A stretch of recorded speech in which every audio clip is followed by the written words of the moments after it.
자, 로마서 강의 세 번째입니다. 바울. 로마서 1장 1절 함께 봉독합니다. 예수 그리스도의 종 바울은 사도로 부르심을 받아 하나님의 복음을 위하여 택정함을 입었으니. 아멘. 우리는 지난주에 성도의 신분을 축약하고 있는 그 예수 그리스도의 종, 둘로스, 종이라는 어구에 대해서 자세하게 공부를 했습니다. 선악과를 따먹고 나라는 존재의 종으로 살던 자들이 예수 그리스도의 종으로 부름을 받아서 자기를 부인하는 삶을 살게 되는 것이 성도의 신앙생활이라고 그랬죠. 그래서 사도 바울이 바울 둘로스 이렇게 시작한다 그랬습니다. 오늘은 바울이라는 이름이 가진 의미에 대해서 공부를 해보겠습니다. 사실 제가 사도까지 준비를 했는데 너무 길어질 것 같아서 끊어서 오늘은 바울까지만 하겠습니다. 제가 로마서 강의하면서 기독교의 그 어떤 핵심 교리나 단어들의 정의를 명쾌하게 다 해드리고 넘어갈 거거든요. 그래서 로마서 강의가 조금 길어질지도 모르지만 여러분이 로마서 강의만 잘 들으시면은 기독교에서 여러분이 꼭 알아야 할 단어들의 정의나 개념이나 교리의 내용들을 잘 숙지할 수 있으실 거예요. 제가 오늘 설교의 이해를 돕기 위해서 전에 제 선배 목사님께 들었던 이야기를 하나 해드리겠습니다. 그 선배님은 한국에서 아주 작은 교회를 담임하고 계신 분이에요. 복음을 잘 전하는 분들은 큰 교회를 못 하시더라고요. 그렇게 집안이 가난하다 보니까 중학교에 다니는 아들의 사교육은 꿈도 꾸지 못하는 그런 형편이에요. 사교육비가 한국은 뭐 만만치가 않다 그러죠. 그럼에도 아들 녀석이 참 착하고 말도 없이 공부도 아주 잘한다 그래요. 근데 어느 날 아이가 학교에서 돌아와서 시무룩하게 앉아있더랍니다. 그래서 아빠가 왜 이렇게 시무룩하냐고 물었더니 아이왈 학교에서 누명을 쓰게 되어서 억울하다고 하더래요. 학교에 좀 껄렁껄렁한 그런 아이들이 있었는데 이 목사님의 아이가 착하고 공부도 잘하니까 시험을 볼 때마다 항상 이 아이의 뒤에 앉아서 답안지를 베껴서 자기들끼리 돌려서 보더라는 거예요. 당연히 이 아이는 그 아이들과 공범으로 몰렸고요. 학교 그부들 사이에서 왕따가 되어버렸다라는 거예요. 너도 같은 편이다 이렇게. 게다가 그 껄렁껄렁한 아이들은 수시로 이 아이를 협박하면서 자기들 말을 듣지 않으면 죽여버리겠다고 협박을 했다 그래요. 여러분 중학교 아이들은 미래를 생각하지 않아요. 자기가 벌인 그 사건 이후를 생각하지 않기 때문에 중학교 애들이 고등학교 애들보다 더 무섭습니다. 여러분 걔네들은 일단 찌르고 보거든요. 그래서 그 아이 때문에 걱정을 하고 있던 차에 꿈을 꾸었는데 그날도 아이가 시험을 치르는 날이었다 그래요. 그런데 아이가 밤이 늦도록 돌아오지 않더라는 것입니다. 자정이 다 되어서 아버지는 불안한 마음에 아이의 학교로 향했어요. 그런데 학교는 이미 문이 닫혔고 불이 다 꺼져 있었답니다. 근데 자세히 보니까 학교 화장실에서 희미한 불빛이 새어나오더래요. 아버지는 조심스럽게 학교 화장실로 향했습니다. 그런데 그 화장실에 아니나 다를까 자기 아들이 온몸이 피투성이가 되어서 죽어 있었다고 그래요. 그 껄렁껄렁한 아이들에게 맞아 죽은 거예요. 아이의 머리는 변기에 처박혀 있었다고 합니다. 그런데 아이가 죽어가면서 손가락에 묻은 피로 화장실 바닥에다가 아빠에게 편지를 써놓았더래요. 아빠, 저는 괜찮아요. 이 아이들을 용서해 주세요. 벌하지 마세요. 이렇게 아이가 피로 바닥에다가 글을 써놨대요. 아버지는 가슴을 쥐어뜯으면서 울부짖다가 잠에서 깨었다고 합니다. 근데 잠이 깨어서도 왜 그런 못된 녀석들 때문에 착한 내 아들이 죽어야 하냐고 한참을 울었다고 그래요. 그리고는 그 목사님이 하나님 아버지의 사랑을 조금 더 이해하게 되었다라고 말씀하시는 걸 들었습니다. 나 같은 불안당에게 우리 하나님 아버지의 아들이 맞아 죽었구나. 그게 십자가구나. 이렇게 이제 깨닫게 됐다는 것이죠. 그리고 그 큰 사랑 앞에서 한없이 작아지는 자신의 모습을 발견했다 그래요. 성도에 가는 길이 바로 그 길인 거예요.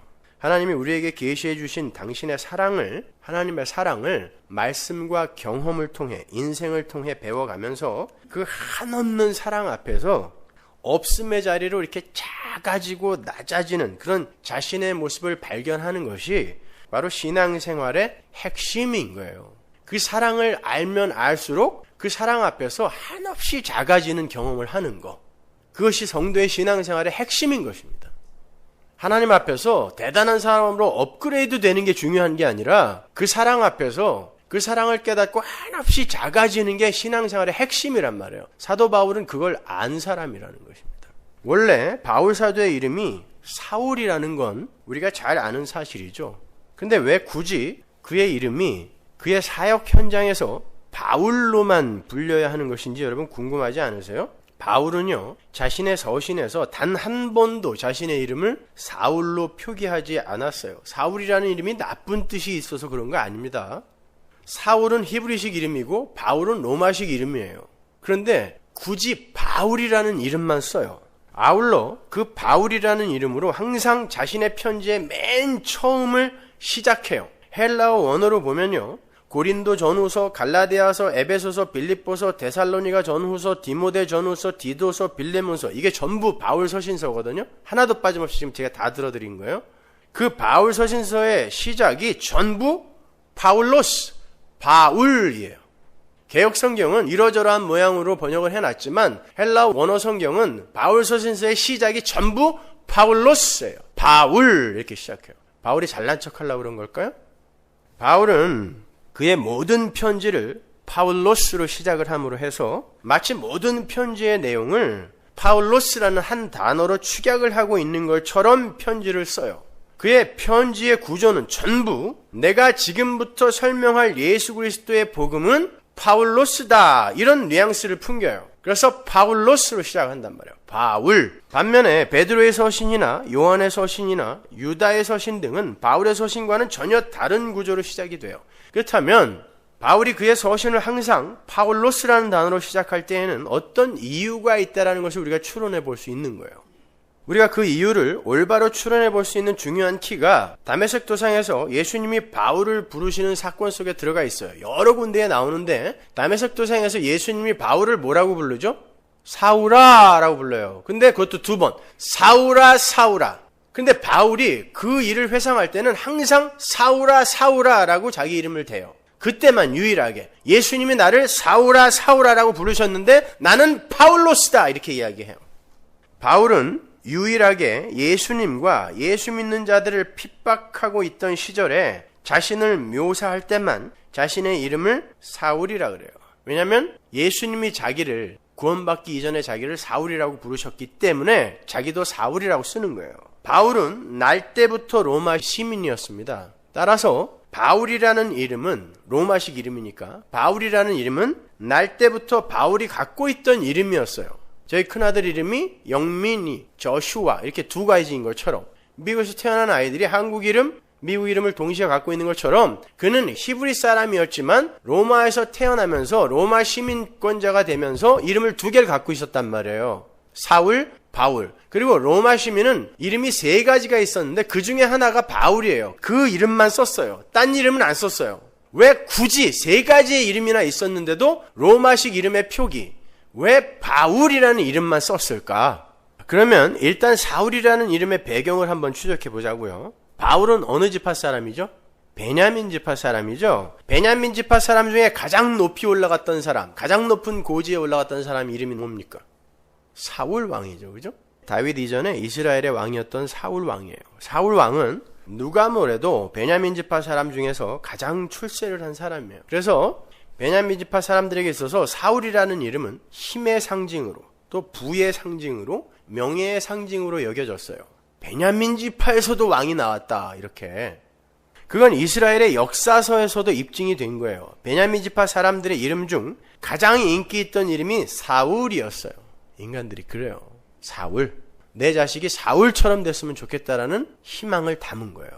근데 그 사울이라는 왕은 하나님이 택한 왕이 아니라 사사시대를 지내면서 하나님을 왕의 자리에서 밀어내고 인간적인 왕을 구하던 이스라엘 백성들이 자신들의 판단에 의해서 세운 왕이죠. 성경에 의하면 사울의 모습이 다른 사람들보다 월등하게 수려했다 그래요. 사무엘상 9장으로 가보세요. 1절. 베냐민 지파에 기스라 하는 유력한 사람이 있으니 그는 아비엘의 아들이요 스롤의 손자요 베구라스의 증손이요 아비야의 현손이라. 베냐민 사람이더라. 기스가 아들이 있으니 그 이름은 사울이요 준수한 소년이라. 이스라엘 자손 중에 그보다 더 준수한 자가 없고 제일 잘생겼다는 거예요. 제일 잘생겼다는 거예요. 키는 모든 백성보다 어깨 위는 더하더라. 키가 남들 어깨 위부터 하나만큼 더 있었다는 거예요. 어디서 봐도 출중하게 그의 외모가 뛰어났다는 것이죠. 이게 힘의 원리 속에서 살아가는 인간들의 취향이에요. 키가 어깨 위로 크다라는 말은 당시 이스라엘 사람들이 흔히 쓰던 관용어로서 외모뿐만이 아니라 성품이나 능력에 있어서도 아주 뛰어난 사람을 가리키던 말이었어요. 그게 키가 어깨 위로 하나 더 크다라는 관용어로 표현이 됐단 말입니다. 힘의 원리 속의 죄인들은 그런 자들을 훌륭하고 뛰어난 사람으로 판단을 하고 정의를 내리죠. 그리고 닮고 싶어 해요. 그리고 그런 자들을 왕으로 삼고 싶어 합니다. 힘의 원리는 인간의 가능성과 인간 자체의 가치를 중요하게 여기는 인본주의 속의 그 힘의 원리이기 때문에 강력한 힘과 능력과 지혜 그리고 수려한 외모를 힘과 가치로 여기기 마련이기 때문이에요. 그래서 여자들은 아주 화려한 외모로 폭력을 행사하기도 해요. 엄밀히 말해서 여자들의 외모는 힘입니다. 그래서 다들 그렇게 그냥 뜯어고치고 피고 난리를 피는 거예요. 힘이기 때문에.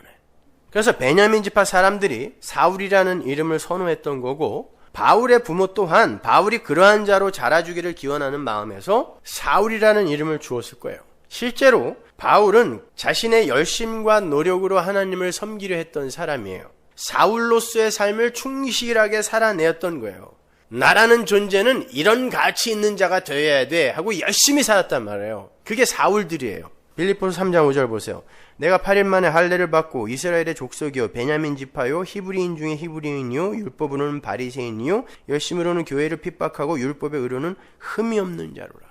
율법을 정말 요만큼도 어기지 않고 다 지켰다는 거예요. 그리고 굉장히 열심히 살았대요. 그렇게 살면 돈 주나요? 누가? 안 주죠. 근데 왜 그렇게 열심히 살아요? 난 사울이니까. 나는 가치 있는 자니까. 이게 바로 전형적인 사울들의 삶이에요.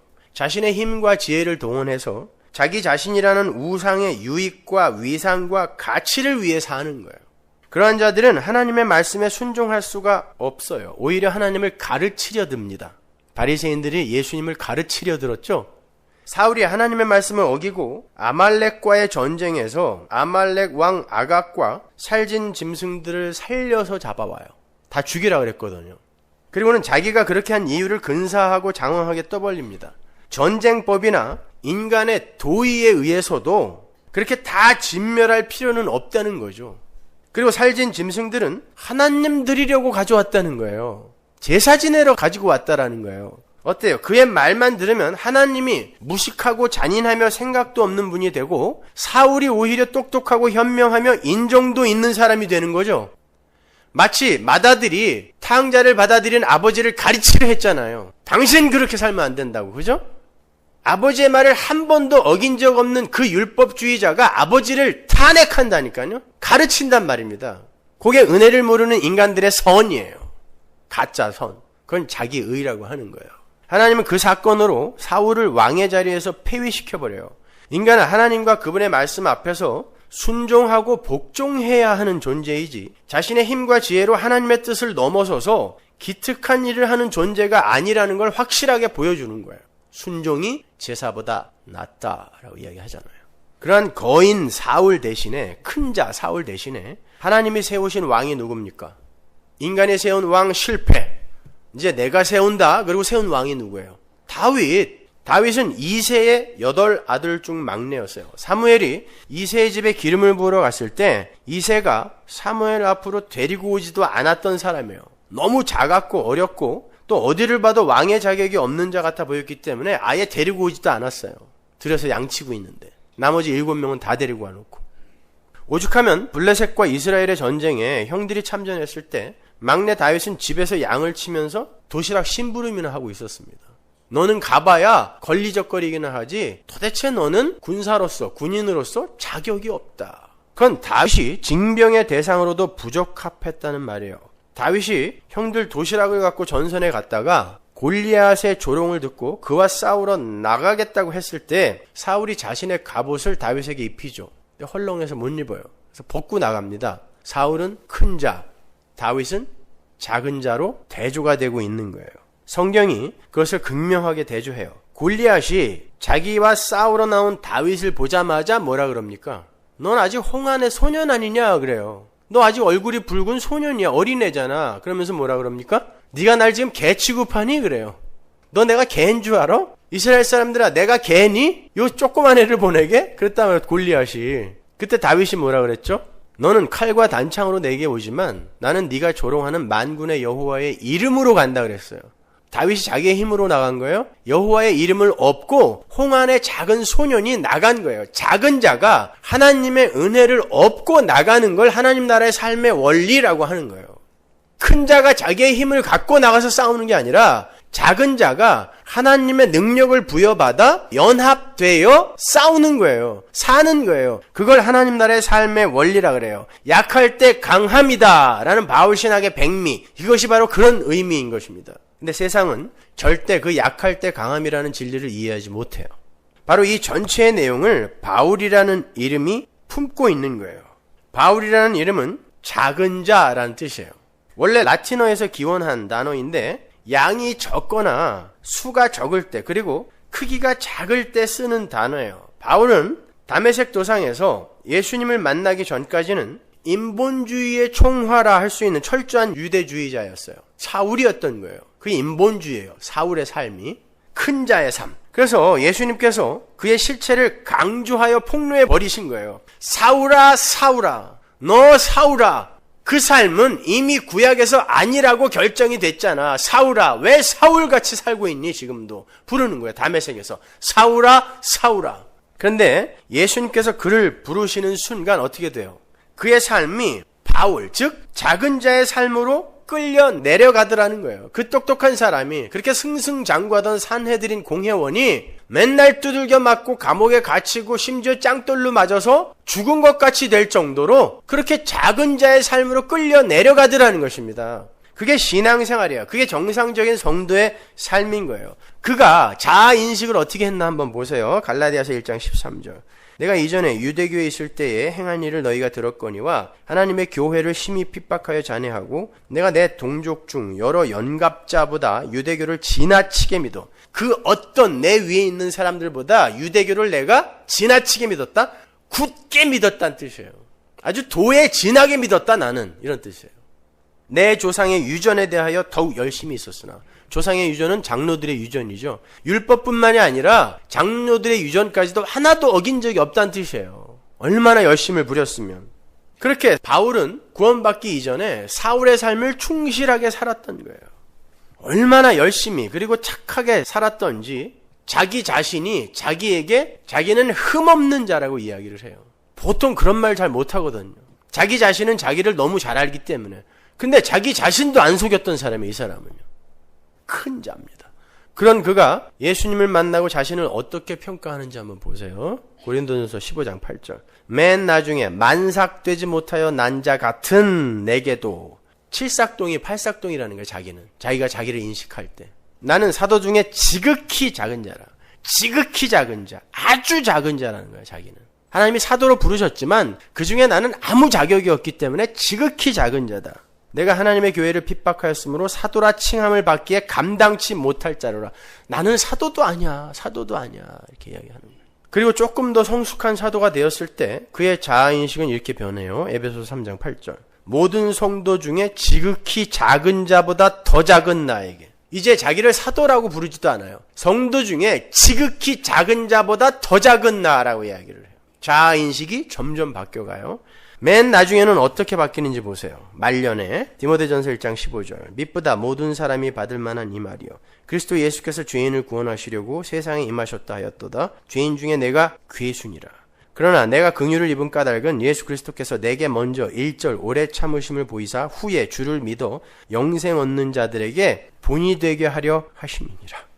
자기가 구원을 받은 건 무슨 자격이 있어서도 아니고 공로가 인정되어서도 아니라는 거예요. 자기는 죄인 중에 괴수인데 하나님께서 자기 자신 같은 사람을 구원하신 건 이런 사람도 구원하는데 하물며 너희일까 보냐라는 메시지를 주기 위해서 본으로 자기 자신 같은 자를 구원해 주신 거라고 말하고 있어요.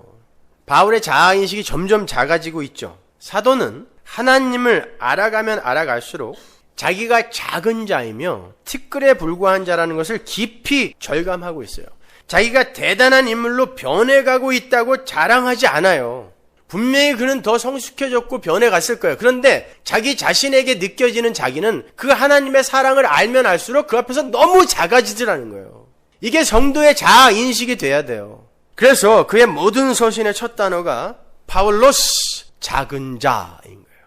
난 지금까지 큰 자의 삶을 추구하면서 내 자신의 힘과 지혜와 열심을 근거로 하나님 나라에 도달하려고 했다. 그런데 예수 그리스도를 만나고 나니까 난 그분의 은혜, 그분의 십자가만을 굳게 붙들어야 하는 작은 자라는 걸 알았다. 바로 그걸 깨닫는 게 복음이란다. 이걸 전부 한 단어에 넣은 거예요. 파울로스. 이게 복음이야. 파울로스. 근데 우린 예수 믿고 큰 자 되고 싶어 하잖아요. 전부 다.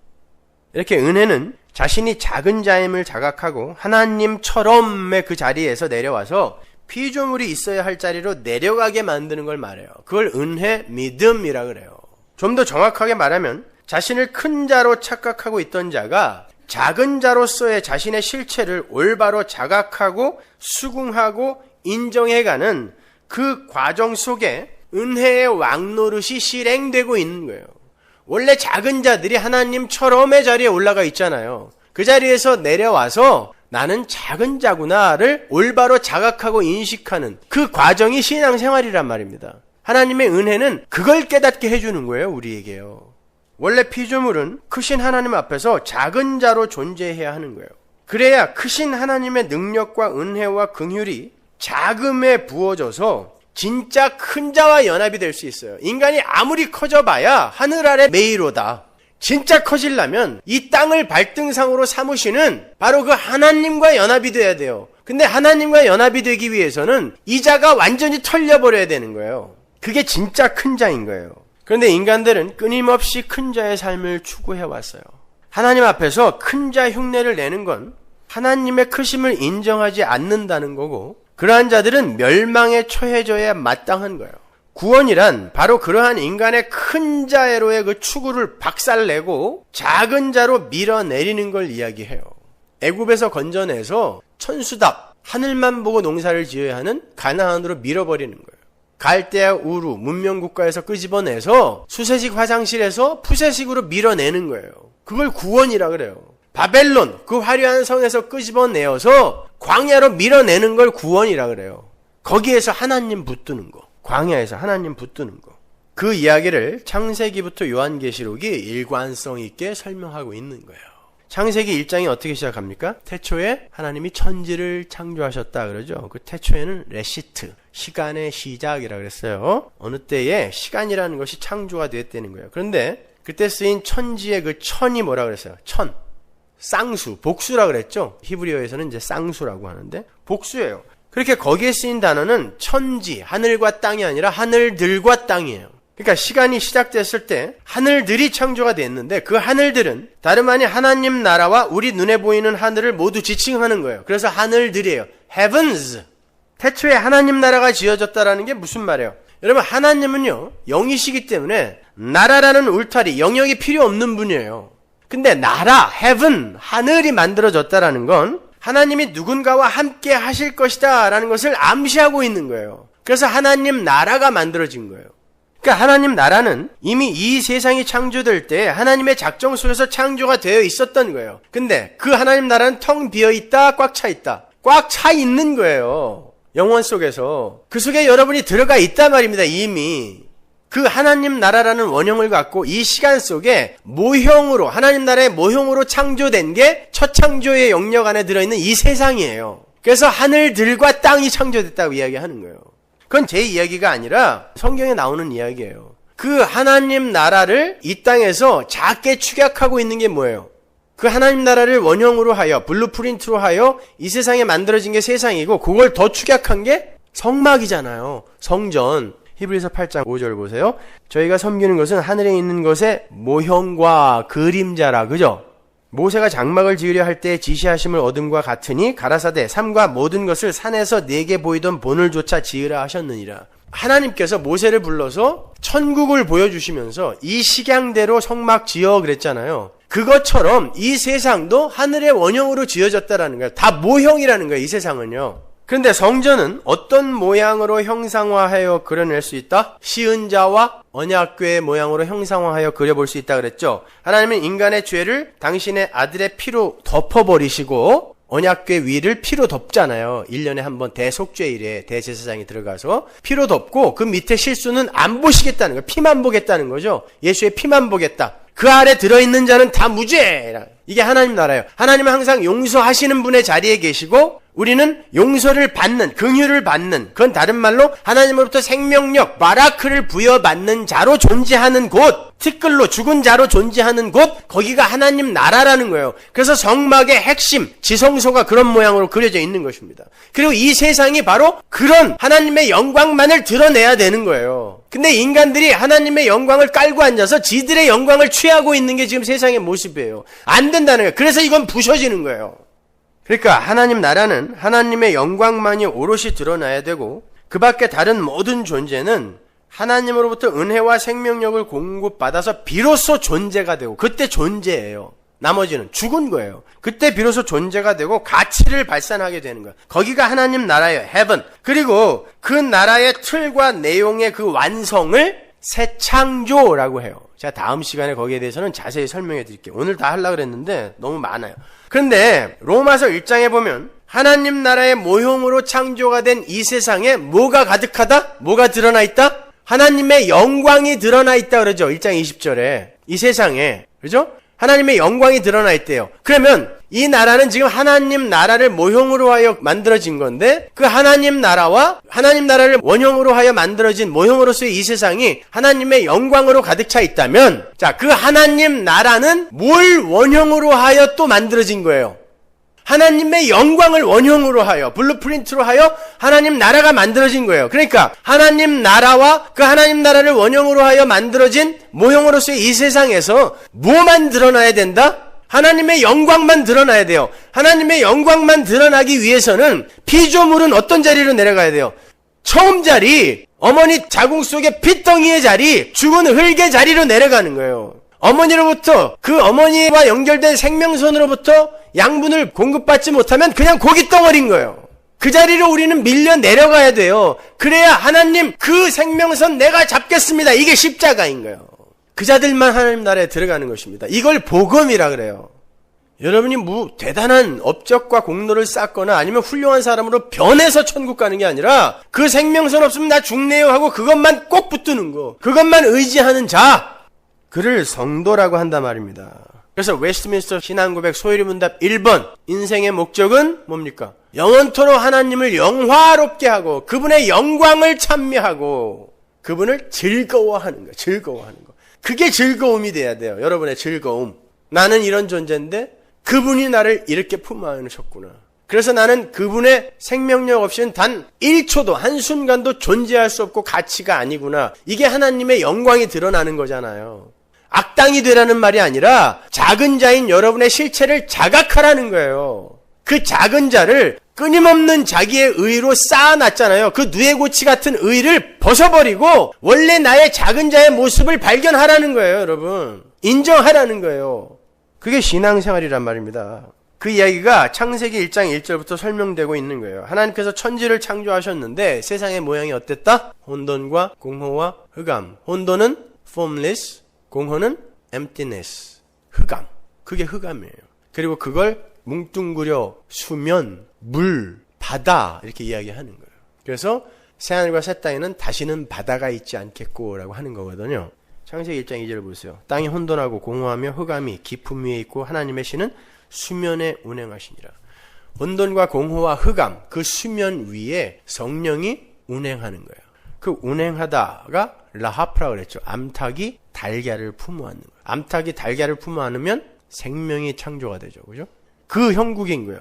나 이제 창조한다 이 뜻이에요. 창세기 1장 2절은. 혼돈과 공허와 흑암, 이 저주의 바다, 이 수면 없음에 내가 자리한 거예요. 하나님이 자리한 거예요. 그리고 이제부터 생명이 어떻게 창조되는지 볼래? 이게 창세기 1장 2절인 거예요. 근데 그 라하프라는 단어를 모세가 자신의 모세 오경에 딱 한 번 더 써요. 일부러 딱 한 번만 써요. 비슷한 단어가 필요할 땐 다른 단어를 쓰고 이 라하프라는 단어는 거기 한 번만 써요. 거기 어딘지 아세요? 신명기 32장에 한번 가보세요. 9절.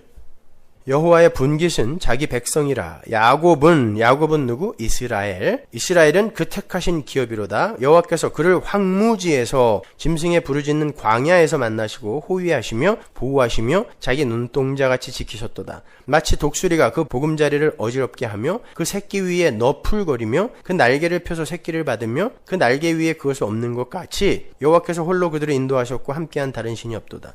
여기서 너풀거리다. 독수리가 새끼 위를 너풀거리다. 이 단어가 라하프예요. 너풀거리다. 독수리가 너풀거리다. 그러니까 혼돈과 공허와 흑암 위에 하나님의 신이 너풀거리는 그것과 창세기 1장의 그 이야기와 혼돈과 공허와 흑암인 이스라엘 위로 어미독수리, 즉 하나님의 신이 그들을 날개 위에 얹고 그들을 건져내고 있는 그 그림이 같은 그림이다라는 걸 설명해 주기 위해서 창세기 1장 2절에서 쓰인 라하프라는 단어를 딴 데서 한 번도 안 쓰다가 요 출애굽의 이야기에서 딱 한 번 더 쓰는 거예요. 라하프. 그리고 이 10절에 황무지라는 단어가 토후인데 그 단어도 여기와 창세기 1장 2절에 딱 한 번밖에 안 써요. 이 토후, 황무지가 혼돈이에요. 혼돈. 일부러 이런 워드 플레이를 하는 거예요.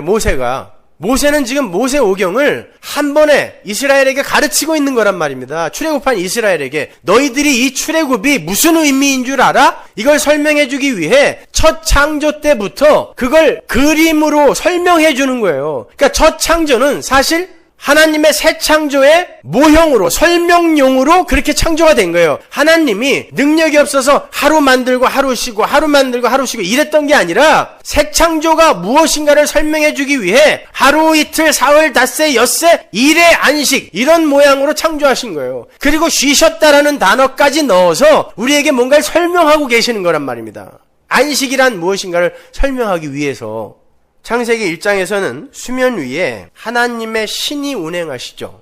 거기서 하나님의 신이라고 번역된 단어가 르와흐예요. 여러분이 잘 아는 단어죠. 르와흐.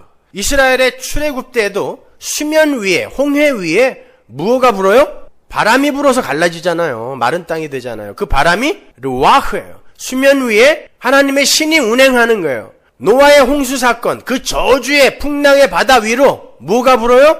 바람이 불어요. 그래서 땅이 드러나죠. 르와흐예요. 역시 똑같은 이야기라는 거예요. 저주의 바다, 저주의 홍수로, 저주의 풍랑 속에 이 세상의 모든 죄인들이 기식하는 것들이 다 빠져 죽고 이제 새 나라가 세워지는데, 그래서 거기에 다시 생육하고 번성하여 땅에 충만하라라는 아담에게 떨어진 명령이 다시 주어지는 거예요. 노아의 홍수 뒤에. 봐라, 새 하늘과 새 땅이 어떻게 창조되는 줄 알아? 수면 위에 르와흐, 바람이 운행함으로 말미암아 새 하늘과 새 땅이 창조되는 거야를 그림으로, 모형으로 보여주는 거예요. 물론 그 땅은 또 타락하죠. 이 세상 땅이니까. 끊임없이 교회에게 뭔가를 설명하고 있는 거란 말입니다. 마찬가지예요. 먼지였던 그러한 존재에게 하나님의 생기가 들어가죠. 먼지는 죽은 거예요. 죽은 흙이죠. 티끌, 더스트 위에 생기가 불어지는데 생기가 들어가자마자 살아있는 자가 되죠. 하이네페시 하야. 그 생기도 역시 르와흐예요. 그 이야기라는 거예요. 우리는 혼돈과 공허와 흑암이에요. 수면이에요. 저주의 바다예요. 우리는. 그런데 나는 너희를 라하프, 내가 품어 안음으로 생명으로 내 백성으로 만들어낸 거야. 거기에서 우리가 한 건 뭐예요? 죽어 있었던 거예요. 하나님이 그에게 생기를 불어넣을 때 그 먼지가 뭘 하나님을 도와줄 수 있어요? 없어요? 없어요. 나는 좀 깨끗한 먼지인데요? 가능해요? 난 좀 질 좋은 진흙인데요? 안 된단 말입니다. 그걸 주장하는 자들이 바리새인이었어요. 율법주의인 거예요. 현대의 개혁주의 성화론인 것입니다. 그것이. 그런데 그렇게 출애굽한 이스라엘을 덮은 독수리 날개가요, 룻기에서는 옷자락으로 번역이 되어 있어요. 옷자락. 신랑의 옷자락. 룻기 3장 8절 보세요. 밤중에 그 사람이 놀라 몸을 돌이켜 본즉 보아스죠. 한 여인이 자기 발치에 누웠는지라. 가로되 네가 누구뇨? 대답하되 나는 당신의 시녀 루시오니 당신의 옷자락으로 시녀를 덮으소서. 출애굽기에서는 독수리 날개로 혼돈과 공허와 흑암을 덮었는데 여기서는 거지 룻을 보아스라는 지주가 옷자락으로 덮는 거예요. 당시 고대 시대에는 남자가 여자를 자기 옷자락으로 덮으면 그건 곧 혼인을 의미하는 거였어요. 그래서 룻이 지금 보아스에게 청혼하는 거예요. 옷자락으로 덮어주세요. 추워서 당신 옷으로 나 좀 덮어주세요가 아니라 결혼합시다 라는 뜻이에요.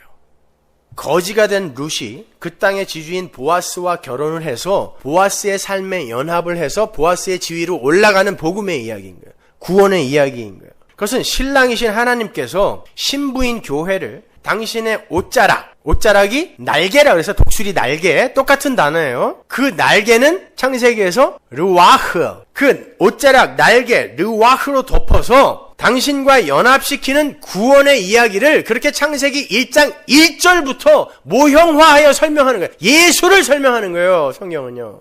에스겔서 16장 8절 보세요. 내가 네 곁으로 지나며 보니 네 때가 사랑스러운 때라. 내 옷으로 너를 덮어 벌거벗은 것을 가리우고 내게 맹세하고 언약하여 너로 내게 속하게 하였었느니라. 나주 여호와의 말이니라. 요 이야기란 말이에요. 벌거벗은 부끄러운 아담, 부끄러워서 숨었잖아요. 벌거벗고. 그를 하나님이 당신의 옷자락으로 덮어서 내게 속하게 하였느니라. 하나님과 연합시키는 구원의 이야기가 바로 요 이야기인 거예요. 성경 전체에 그 이야기밖에 없어요. 하나님 신랑, 나 신부. 근데 난 그지, 하나님 지주. 하나님이 나를 덮어야 내가 하나님과 연합되는 거예요.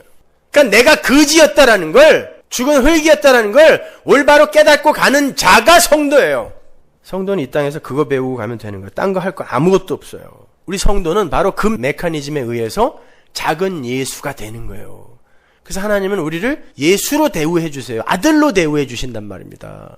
아들이 누리는 걸 다 주세요, 우리한테. 그건 하나님이 누리는 걸 다 주겠다는 뜻이에요. 그 이야기를 복음서에서 이렇게 이야기하죠. 누가복음 1장 35절. 천사가 대답하여 가로되 성령이 내게 임하시고 지극히 높으신 이의 능력이 너를 덮으시리니. 누구에게? 마리아에게. 우리가 다 마리아잖아요. 마리아는 무슨 뜻이라고 했어요? 쓴 물, 마라. 쓴 물에 하나님 신랑이신 성령이 루아흐가 덮이니까 어떻게 돼요? 예수가 나오는 거예요. 그래서 예수님의 십자가 주변에 전부 마리아만 서 있었던 거예요. 마리아. 딴 사람 이름은 안 쓰죠? 전부 마리아만 서 있는 거예요. 이 쓴물이었던 마라가 성령이 우리를 덮으심으로 말미암아 예수가 되는 거예요. 작은 예수가. 하나님 나라의 아들이, 자녀가 되는 거예요. 그 이야기를 창세기 1장 1절부터 이렇게 성실하게 열심히 하나님이 설명해 주시는 거예요. 쉬운 말로 그 모든 그림들은 혼돈과 공허와 흑암인 죄인인 우리 안으로 들어오셔서 우리를 기필코 새로운 창조물로 완성해 내시고야 마시는 하나님의 새 창조를 보여주는 모형이에요. 그래서 예레미야서는 타락한 죄인의 상태를 이렇게 묘사하죠. 예레미야 4장 22절. 내 백성은 나를 알지 못하는 우준한 자여 지각이 없는 미련한 자식이라. 악을 행하기에는 지각이 있으나 선을 행하기에는 무지하도다. 내가 땅을 본즉 혼돈하고 공허하며 하늘들을 우러른즉 거기 빛이었으며. 혼돈과 공허와 흑암이 그대로 나오죠. 죄악, 죄인들의 땅이 혼돈과 공허와 흑암인 거예요. 거기에 하나님이 값없이 찾아가셔서 그들을 하나님 나라의 왕으로 건져 올리는 사건이 창세기의 첫 창조의 첫 그림으로 나타난 거예요. 첫날은 빛이 창조됐대. 둘째 날은 궁창 위의 물과 아래 물로 갈렸대. 셋째 날은 물과 묻이 갈렸대. 그거는 알 필요도 없어요. 뭐가 이렇게 중요해요? 첫째 날 뭐가 되고 둘째 날 뭐가 됐는지가. 거기서 예수를 찾아낼 수 있어야 되는 거예요, 여러분. 바로 그 혼돈과 공허와 흑암이었던 우리 위에 하나님의 르와흐가 덮여서 우리가 하나님 나라의 백성, 교회로 탄생이 되는 거죠. 그게 사도행전 2장의 오순절 사건인 거예요. 혼돈과 공허와 흑암이었던 그들, 예수를 못 박아 죽인 자들이잖아요. 그들 위해 성령이 불의 혀처럼 르와흐가 빛이 있으라의 그 빛과 함께 오는 거예요. 그래서 성령이 불의 혀처럼인 거예요. 바람처럼 르와흐가 빛이 있으라의 그 빛, 예수 그리스도의 그 공로와 함께 찾아와서 거기에 혼돈과 공허와 흑암으로 죽어야 할 자들이 교회로 새롭게 창조가 되어버리는 거예요. 너무 소름 끼치게 일관성이 있지 않습니까? 성경이? 그렇다면 그 성경 전체가 말하고 있는 예수님의 십자가 복음을 올바로 이해한 성도의 자아인식은 어떠해야 되겠어요? 나는 혼돈이며 공허이며 흑암이구나. 죽은 흙이구나. 그런데 하나님께서 나를 은혜와 긍휼로 품으셔서 새로운 피조물로 만들어내신 것이구나 라는 올바른 인식을 할 수 있어야 되는 거예요. 그게 신앙생활의 핵심이에요. 혼돈과 공허와 흑암은 절대 하나님의 창조사역에 무슨 기여를 할 수 있는 존재가 아니에요. 그냥 불가항력적인 하나님의 은혜 앞에 작은 자, 죽은 자로 서 있을 뿐이에요.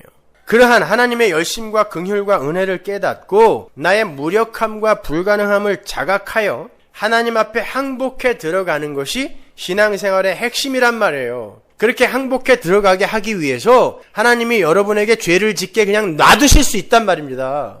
근데 그걸 보고 너는 그런 죄를 졌으니까 나쁜 놈 이렇게 이야기하면 안 된단 말이에요. 너는 구원 못 받은 놈? 아니란 말입니다.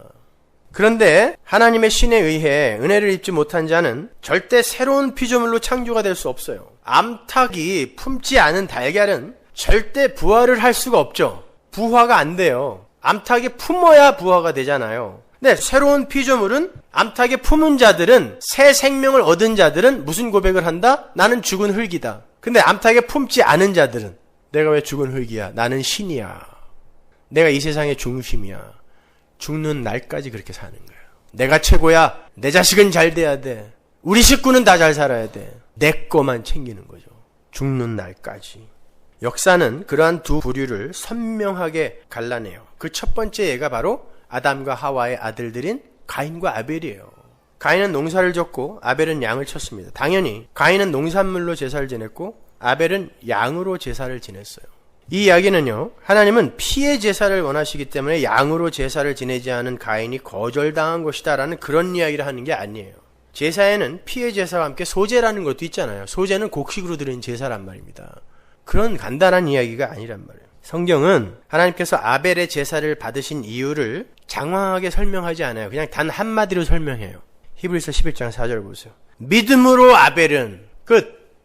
믿음으로예요. 믿음으로. 여기에서 우리가 꼭 짚고 넘어가야 할 게 있는데 그것은 믿어서와 믿음으로의 차이예요. 아벨이 믿어서 의인이 된 게 아니라 믿음으로 의인이 된 거예요. 믿어서는 그 믿음을 발휘하는 사람에게 초점이 있는 것이지만 믿음으로 with faith라는 건 믿음의 주인께서 그 믿음을 어떤 대상에게 사용하는 걸 이야기해요. 이게 믿음으로예요. 믿어서가 아니에요. 그러니까 믿음으로는 그 믿음의 소유주에게 초점이 있는 거예요. 근데 믿음의 주인이 누구죠? 하나님이잖아요. 아버지의 믿음. 나는 네가 이렇게 될 걸 믿는다. 이게 아버지의 믿음이잖아요. 근데 그 아버지는 능력이 있어요. 그 소원을 이룰 능력이 있기 때문에 그 아버지의 믿음이 그 아버지의 믿음대로 자식을 만들어내고야 마는 게 그게 구원의 이야기예요. 아버지의 믿음.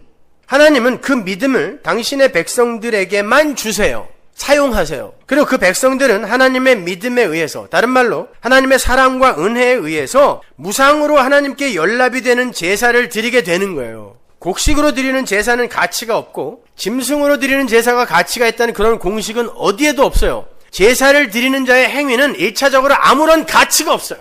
아무런 가치가 없어요. 그 행위가 무엇에 의해 격발이 되었는가가 중요한 거예요. 물론 그렇게 하나님의 믿음을 선물 받은 하나님의 백성들의 삶은 어떤 목표 지점을 향해 끌려가게 되어 있어요. 근데 그건 그들이 행한 행위 때문에 믿음이 온 것이 아니라 믿음이 그를 그렇게 끌고 가는 거란 말입니다. 그래서 아벨이 양을 치게 된 거예요. 여러분, 그때 당시에는 양은 아무짝에도 쓸모없는 거였어요. 인간이 육식을 하게 된 게 언제부터예요? 노아의 홍수 이후부터입니다. 그 전까지는 채소만 먹게 되어 있었어요. 창세기 9장 3절. 무릇 산 동물은 너희의 식물이 될지라. 이제부터 산 동물은 너희의 식물이 될지라예요. 채소같이 내가 이것을 다 너희에게 주노라. 그 전까지는 하나님이 채소만 줬다는 거죠. 그러나 고기를 그 생명되는 피채 먹지 말 것이니라. 고기는 이때부터 먹었어요. 근데 창세기 4장에서 뭐하러 양을 치냐고요. 농사질 때 써먹을 수가 있어요. 그 왼수들은 무슨 집 지키는 동물로 쓸 수가 있어요. 파리가 코에다 알을 낳아도 저항할 수 없는 게 양이에요. 근데 먹을 수도 없는 그 양을 왜 치고 앉았냐고요, 지금. 거기다가 이 창세기에 나오는 그 세온이라는 단어는 어린 양이에요. 그 양이라는 단어가 어린 양이라니까요. 게다가 왜 어린 양을 치고 앉아 있어요? 먹지도 못하는 거예요. 하나님이 믿음을 부어준 자는 이 세상에서 얕게 못 산다는 거예요. 아주 비효율적이고 비경제적인 자로 밀려 내려가게 된다는 거예요. 아벨의 관심은 아버지 어머니가 입고 있는 옷에 있었던 거예요. 양털과 양가죽은 그때 유일하게 부끄러움을 가리는 용도로만 쓸 수 있었어요. 고기는 못 먹어요. 버려야 돼요. 하나님께서 범죄한 아담과 하와에게 옷을 입혀줬어요. 근데 그 옷이 무죄한 짐승의 가죽이었죠. 우리는 성경 전체의 일관성을 통해서 그게 어린 양의 가죽이라는 걸 알아요. 그게 예수의 모형이니까. 그 어린 양의 희생으로 말미암아 생산되는 옷은 인간의 부끄러움을 가리는 거였죠. 그 예수님의 십자가 공로란 말입니다. 믿음을 받은 성도는 바로 거기에 관심을 두게 되는 거예요. 그래서 아무짝에도 자기의 힘을 쌓는 데는 아무짝에도 쓸모없는 바로 그 부끄러움을 가리는 양을 키우는 것입니다. 그게 믿음이 이끌고 가는 사람들의 일상이에요. 바보 같은 일상, 손해보는 일상, 얕지 못한 일상. 늘 당해, 이 바보들은. 근데 하나님이 그렇게 끌고 가세요. 믿음을 받은 성도는요, 자신의 죄를 바라보게 되고 그걸 가리는 게 무엇인가에 관심을 두게 되며 거기에 집중하게 돼 있어요. 육신의 힘을 내는 데 필요한 먹거리에만 몰두하지 않는단 말입니다. 그래서 하나님의 믿음을 선물 받은 아벨이 먹지도 못할 어린 양을 치고 있는 거예요. 하나님의 백성이 죄를 가리우시는 하나님의 은혜에 집중을 하고 있는 모양이죠. 그러나 그것은 하나님께서 당신의 열심으로 만들어내시는 행위예요. 하나님의 은혜의 왕노릇이 우리를 그 자리로 끌고 가는 거야. 그래서 히브리서 11장 4절에 믿음으로 아벨은 하나님으로부터 의인의 대접을 받았는데 하나님이 아벨에 대해서 증거하는 게 아니라 그 예물에 대해서 증거한다 그러는 거예요. 그런 걸 잘 보시고 거기다 동그라미 친 사람이 착한 사람. 왜 아버지가 아들에 대해서 증거하지 않고 예물에 대해서 증거하냐고요. 예물이 뭐였어요? 어린 양이었죠. 인간의 죄는, 니들 엄마 아버지의 죄는 바로 이런 어린 양의 희생으로, 이 예물의 희생으로 말미암아 가려지게 된 거야 라고 그 예물을 증거하며 네가 이런 내 은혜에 의해 의인이 된 거야 라고 이야기하는 거예요. 그게 히브리서 11장 4절이란 말입니다. 그러니까 아벨의 믿음은 하나님에 의해 준비되어서 아벨에게 무상으로 부어진 거지 아벨이 만들어낸 게 아니에요. 아벨이 뭐가 잘나서 아벨의 제사만 받은 게 아니라 하나님은 바로 그러한 예수 그리스도의 공로, 십자가 피의 공로에 의해서 구원된 자만 받겠다는 뜻이에요. 그래서 아벨의 이름이 뭐예요? 하벨. 하벨은 뭐? nothing이란 말입니다. 그래서 여러분은 뭐로 인식이 돼야 돼요? 여러분 자신에게. nothing으로 인식이 돼야 돼요. 없음, 죽은 자, 피덩이. 그런데 나를 구원했대요. 아, 좋지 않아요? 남자 소름이 막 끼쳐. 그런 생각을 할 때마다 내가 죽은 자인 건 확실하거든요. 진짜 죄인 중에 계신 건 확실해요. 보여드릴 수도 없고. 근데 그걸 덮었다라는 게, 하나님이 그걸 덮었다라는 게 이렇게 명쾌하게 성경에서 나올 때마다 막 소름이 끼치게 좋아 죽겠어요. 그걸 찬양이라고 하는 거예요. 그러니까 이 복음을 갖고 CTS 방송국에서 성가대들은 찬양하시면 돼요. 뭐 대단하게 못해도 돼요. 찬양은 하나님이 받는 거지 인간이 평가할 수 있는 게 아니거든요. 그러니까 가서 하세요. 다른 교회들은 뭐 큰 교회들이 와갖고 막 50명, 60명, 막 80명, 90명씩 와서 너무 잘했다는데 그렇게 잘하는 와중에 우리 같은 사람들도 있다는 걸 한번 보여주자고요, 가서. 근데 우리는 복음 갖고 간다. 보여주세요. 이게 진짜 찬양이다를 보여주세요. 세상은 물론 못 알아듣겠지만. 반면에 하나님의 은혜를 받지 못한 자들은요, 효율적이고 경제적인 것에만 눈을 둬요. 자신의 힘을 키우고 쌓는 먹거리에만 집중합니다. 그들의 일상은 자신의 가치를 쌓고 위상을 높이는 데에 집중돼요. 그래서 왕의 아들의 혼인잔치에 안 가는 거예요. 내 일상 챙기겠다고. 소도 사야 하고 밭에도 가봐야 되고 장가도 가야 되고. 가인은요, 자기의 제사를 받지 않으신 하나님께 화를 내죠. 가인이 높은 거예요? 하나님이 높은 거예요? 지가 높은 거예요. 왜 내 거 안 받아? 이건 내가 너보다 높다는 뜻입니다. 나는 너를 경배하려고 제사 드리는 게 아니라 내 가치를 챙기려고 제사 드렸던 거야. 근데 왜 내 걸 안 받아? 내가 주인인 거예요, 여러분. 화를 낸다니까요. 여러분이 신앙생활 열심히 하고 집 팔아서 헌금하고 했는데 하나님이 몇 배로 튀겨주지 않고 오히려 여러분의 삶에 이해할 수 없는 일들을 허락하시면 어때요? 화나죠? 그거 아니란 말입니다, 여러분. 그건 자기의 가치를 높이기 위해 한 엉터리 선행인 거예요. 가인은 자기 행위에 스스로 가치를 부여했고 그 가치를 지키기 위해 자기의 행위, 자기의 제사를 지키기 위해서 하나님을 원망하고 하나님이 진짜 받으시는 그 제사를 없애버렸어요. 죽여버렸어요. 그래야 내 제사를 지킬 수 있거든요. 내 행위를 지킬 수 있거든요. 그게 바리새인들이었잖아요. 자기들의 율법 지킴의 행위를 지키기 위해 그거 아니다 라고 이야기하는 올바른 제사를 드리러 오신, 진짜 제사를 드리러 오신 예수를 죽여버렸잖아요. 그 이야기를 똑같이 하는 거예요. 예수가 이 땅에 하벨, 나띵으로 오셨잖아요.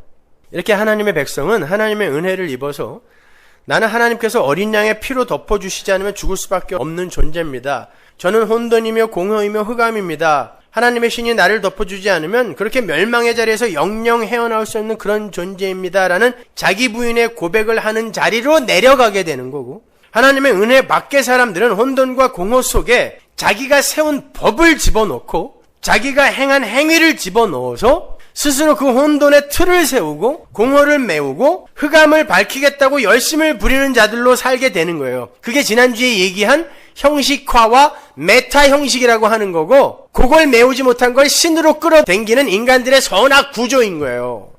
그거 자체가 다 우상이라니까요. 그래서 하나님은 당신의 택한 백성들을 철저하게 부수어 가세요. 일말의 가능성도 없게 만들어 버리세요. 그래야 하나님의 은혜만 의지할 수 있기 때문에요. 여러분, 노름판에서 돈 많이 잃은 사람한테 뭐 줘요? 나중에 갈 때 개평 주잖아요. 또 선수들이 있는 모양이네. 개평 주면 그거 갖고 그냥 가는 인간이 있다 없다. 그 차비해서 집에 가라는 건데 그거 갖고 뭐 해요? 또 도박해요. 인간은 일말의 가능성만 있으면 끝까지 그걸 갖고 자아 성취와 자아 실현의 도구로 쓰는 존재들이에요. 그래서 다 털어버리시는 거예요. 그게 우리의 인생이에요. 그걸 누가 쉽다 그래요, 여러분. 근데 그래야 그들이 그때서야 하나님이 보내주신 예수 붙들거든요. 요만큼이라도 가능성이 남아있으면 그걸로 살아 올라오려 그래요. 나중에 25전 남아 빤찍거려도 가야 돼. 그거 놓아야 돼. 그것까지 탈탈 털렸을 때 여보 미안해 이게 되는 거야. 그 전까지 내가 따가지고 와서 너 코를 납작하게 해주리라. 그것까지 딱 털리면 이제 무릎 딱 꿇는 거죠. 여보 미안해. 네, 하나님은 우리 신부인 교회에게 그 고백 듣고 싶어 하시는 거예요. 신랑 잘못했어요. 이 이야기 듣고 싶은 거예요. 그래서 바울이 자신의 편지마다 파울로스, 난 작은 자입니다 라고 시작을 하는 거예요. 그게 복음이라는 거예요. 복음의 열매라는 거예요. 그래서 복음은 인간 욕망의 전시장인 이 세상에서는 절대 이해되어질 수가 없어요. 이런 얘기하면 누가 그거에 수긍하겠어요, 여러분? 세상 사람들에게 이런 이야기하면 아이고 지가 망했으니까 아주 합리화도 잘 시킨다 그러죠, 그죠? 네가 안 망했어 봐 그래도 그런 이야기 할 수 있어? 이래요. 이해를 못하는 거예요. 큰 자가 돼야 하고 이겨야 하고 복수해야 하고 내 가치를 챙겨야 하는 것이 인간 세상에서의 성공인데 복음은 그걸 막는 거예요. 그러니까 어떻게 이해를 해요? 제가 뭐 신비주의, 기복주의 이런 데에 대해서 막 일가를 하고 지탄을 하면 사람들이 그래요. 지가 큰 교회 못하니까 괜히 그렇게 해서 큰 교회 된 교회를 막 욕한다 그래요? 아 참나. 코지든지 해야지 정말 더러워서. 인간의 욕망이 거래되고 있는 그 역사라는 시장판을 한번 보세요. 인간들은요, 모든 것에 가치를 매겨서 시장에 내어나와요. 거기엔 도덕과 윤리도 있습니다. 모든 인간은 모든 것에 다 가치를 매겨요. 선악 구조 하에서. 그게 힘의 원리가 세상에서 생존해가는 법칙이에요. 지들이 가치를 매겨놓고 그걸 쌓는 걸 힘이라고 여겨주는 거예요. 자기들끼리요. 그런데 인간들이 어떤 것에 가치를 매겨서 그것들을 서로 사고 판다는 것은 그 자체가 인간의 욕망을 부추기는 거고 그게 인간 안의 죄성의 표출이에요. 그것 자체가. 그 안에요. 인간의 교활한 자아 성취의 욕망이 숨어 있어요. 그게 자본주의잖아요. 자본주의 안에는 인간들의 교활한 죄성, 악마성이 숨어 있어요. 그래서 칼막스의 자본론 읽어보면 칼막스의 자본론은 좀 부족해요. 성경을 아는 사람이 읽으면요. 예를 들어서 어떤 사람이 백화점에 2,000불짜리 옷이 걸려있는 걸 쫙 봤어요. 그건요. 자기를 높이고 그리고 이 세상 모든 것의 주인이 되고 싶어하는 인간들에게 곧 어떻게 인식이 되냐면 2,000불 주고 이거 살 수 없는 놈은 쳐다보지도 말아라로 인식이 돼요. 아무것도 아닌데 백에 3,000불짜리 가격표가 붙어 있으면 3,000불 내고 이거 살 수 없는 자는 쳐다보지도 말아라 라는 그런 금지의 명령으로 인식이 된다니까요. 그때 인간은 정복욕이 발동을 하게 돼 있어요. 그래? 언젠간 내가 너에게 복수한다 라는 마음이 꼭 들게 돼 있어요. 근데 예수를 믿어요? 아니야. 어떻게 성도로서 3,000불짜리 백을 살 수가 있어? 백들 감추세요 빨리. 5,000불짜리 들고 온 사람 혹시 있을지 모르겠는데. 그러면서 사탄아 물러가라 그러죠. 자기 스스로. 근데 그 다음에 지나가는데 또 걔가 나를 보고 언니 나 좀 불러 나를. 그러면 또 머리를 흔들면서 사탄아 물러가라. 그렇게 한 10번쯤 하다가 자기도 모르게 카드로 긋고 그걸 들고 나오고 있어. 그러면서 인간은 그래도 난 10번은 거절했다. 사탄아 물러가라로. 모든 인간은 마지노선 앞에서 절대 그걸 이길 능력이 없어요. 그걸 이기는 척하는 거예요. 사탄아 물러가라 10번으로. 베르구송이 그걸 미끄러짐, 위장이라고 그러죠. 위장인 거예요. 근데 그때 성도는요, 그거 들고 나오면서 그래서 내게 예수가 필요한 거야 라고 불쾌해야 돼요. 근데 좋아 죽겠죠 지금. 뭐가 잘못된 거예요 지금. 그렇게 인간의 행위는요, 사실 하나님 앞에서 큰 가치를 발휘하지 못하는 거예요. 그거 사들고 나오면서도 성도는 뭔가 배울 수 있고, 그거 안 사면서도 끝까지 자기 의를 챙길 수 있는 거예요. 하나님 앞에서 인간의 행위는 별 가치가 없어요. 인간의 선악구조에 의해서 정의된 도덕과 윤리가 하나님 앞에서 전혀 다른 모양으로 판정이 된다는 것을 잊으시면 안 돼요. 비트겐슈타인의 말처럼 죄인이 행하는 모든 게 죄고 의인이 행하는 모든 게 의예요. 선이에요. 무용수가 춤을 추는 게 아니라 무용수의 삶이 춤인 거예요. 그건 그렇게 나눠지는 게 아니에요. 죄인은 죄인이라 죄만 져요. 의인은 의인이라 이 세상에서 죄같이 보이는 걸 자행하면서도 합력시켜 선을 이루는 대로 가게 돼 있어요. 그렇다고 인간의 도덕과 윤리를 무시하면서 살게 되지도 않아요. 왜? 내 안에 성령이 있기 때문에요. 따라서 신앙을 우리가 고등학교 때 배운 브라운 운동의 수준으로, 그런 과학의 수준으로 판단을 해서는 안 돼요. 브라운 운동이 뭐예요? 물 분자의 움직임을 우리가 판별할 때 꽃가루를 물에다 뿌려 놓죠. 분명 꽃가루가 움직이는 게 아닌데 물 분자의 움직임에 의해서 꽃가루가 왔다 갔다 하죠. 그걸로 미루어서 물 분자의 움직임을 추론하는 거예요. 그게 브라운 운동이잖아요. 우리는 우리의 행위를 근거로 해서 이게 신앙이 좋은 거다 나쁜 거다를 우리의 수준에서 판단한다니까요. 아니란 말입니다. 도덕과 윤리를 많이 행하는 자가 신앙이 좋은 사람, 못한 사람이 아닌 사람, 이거 아니란 말이에요. 작은 자로 내려간 사람이 신앙 좋은 사람. 착한 일 많이 하면서 여전히 어깨 뻣뻣이 들고 다니는 게 큰 사람. 사울인 거예요. 믿음이라는 단어 자체가 불가능함과 무력함을 전제하는 거예요. 믿음은요. 아브라함과 사라에게 하나님께서 믿음으로 찾아가셨죠. 찾아가셔서 뭐라 그래요? 애 줄게. 75세, 65세 찾아갔어요. 그땐 가능성이 있습니다. 근데 인간이 그 가능성을 갖고 만들어낸 게 뭐예요? 이스마엘이에요. 근데 100세, 90세 됐어요. 가능성 없어졌어요. 경수도 끊어졌고 말은 막대기 됐습니다. 완전히 본인도 알고 세상도 알아요. 이제 안 된다라는 걸 알아요. 그때 믿음으로 찾아가서 하나님께서 그 믿음의 열매를 허락하시는데 그 믿음의 열매가 뭐예요? 이삭의 이름은 비웃음이에요. 보세요. 믿음이 어디서 발휘되는지 보세요. 완전히 마른 막대기가 된 100세, 90세 할머니, 할아버지에게 하나님의 믿음이 갔더니 그 하나님의 믿음이 그들의 삶 속에서 어떤 열매를 맺냐면 나는 하나님이 말씀하셨을 때 비웃은 자예요 라는 열매를 맺게 하는 거예요. 이게 믿음의 열매라는 것입니다. 여러분은 믿음의 열매로 뭐 대단한 업적과 공로를 만들어내는 게 아니라 나는 이삭 비웃은 자입니다. 하나님이 약속하셨을 때 비웃은 자입니다. 그래서 하나님이 찾아오시지 않으면 나는 그때 죽을 뻔했습니다. 이 고백하는 게 성도의 열매인 거예요. 그게 성화의 절정인 것입니다. 그런데 기독교는 그냥 병 낫고 소원 들어지고 문제 해결되고 이런 무당 잡교가 돼버린 거예요. 그런 이야기하면 왜 내 기도를 그렇게 가치 없이 평가해? 그리고 화를 내요. 아니요, 우리는 계속 내려가는 거예요. 계속 내려가는 거예요. 우리는 하나님의 신부로서 그분께 목숨 걸고 순종하는 자로 내려가는 거라니까요. 그게 에베소서 5장의 이야기예요.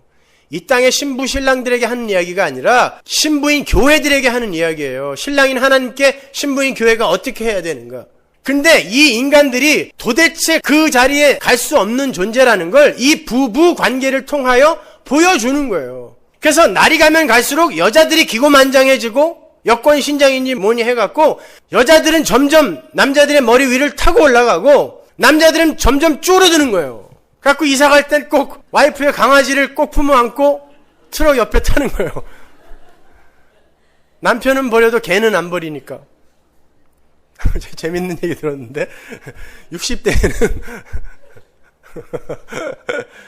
남자가 끼니 때도 아닌데 여보 맛있는 거 해줘 그럼 맞는데요. 70대는 좀 더 심해져서 아침에 일어나서 여보 아침 해줘. 그럼 맞는데요. 80대에는 아침에 일어나서 와이프랑 눈 마주치면 그 즉시 맞는데. 눈도 마주치면 안 돼. 일어나면 딴 데로 그래. 여러분, 그런 유머는 사회 현상을 그대로 반영하는 거고 가까운 미래를 예견하는 거예요. 괜히 유행하지 않아요. 그런 게요. 세상은 점점 악해져 가는 거예요. 신랑이신 하나님 웃기지 말라는 것입니다. 내가 주인이라는 것이죠. 아니에요. 하나님은 그 꼴 못 보세요. 우리 신랑은 사흘에 한 번씩 북업해듯 패서라도 복종시키세요. 그렇다고 또 오늘부터 사흘에 한 번씩 이건 패야 되는 거구나 이렇게 생각하시면 안 돼요. 그건 안 된다니까요. 인간 세상에서는. 남자들은 그냥 포기하세요. 세상이 그렇게 되어 있다니까요. 그러나 그때 그래서 절망하는 게 아니라 그래서 우리는 하나님의 은혜만 붙들어야 되는 거구나 라고 고백하게 되는 거예요. 그래서 사도 바울이 파울로스 작은 자라고 자신을 고백하는 거예요. 나는 이렇게 작은 자인데 이렇게 못난 신부인데 우리 신랑이 너무 큰 분이라 내가 큰 사람이 된 거구나.